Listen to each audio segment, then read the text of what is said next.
Hey everybody, thank you for joining us again. This is step 10 and 11 to selling a house as a realtor or a transaction broker.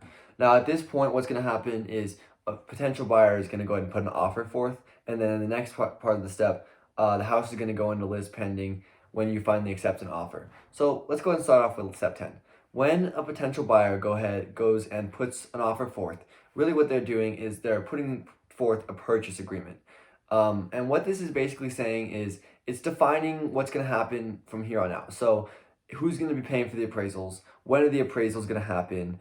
Any other contingencies that they may have is going to be put forth in this purchase agreement.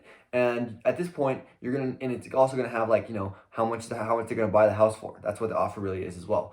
So at this point, somebody's going to submit an offer. Let's just say you're trying to sell a house for 150,000, and somebody put an offer in for 125,000. You're going to pay for appraisals, everything like that, and then you're going to have to go ahead and go talk to your buyer and say, I'm sorry, you have to talk to your client, the seller, and say, what do you think about this deal? You got to talk to them about, are they going to accept this? Do they want to completely just reject this, which really doesn't happen?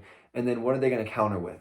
And so a lot of times, a buyer may be like, okay, I'm okay with the price, but at this point, I'm going to need more time to do the appraisals. Because if the appraisal is not done on time, guys, then the whole contract could be terminated and everything could just be canceled. So you really have to make sure that everything is okay, and that the seller, I'm sorry, is going to be okay with everything that happens. So, if the price needs to be countered, then you have to send your own purchase agreement forth to be countering the price. And this is going to go back and forth until finally you have an agreed upon purchase agreement. It's called a ratified contract.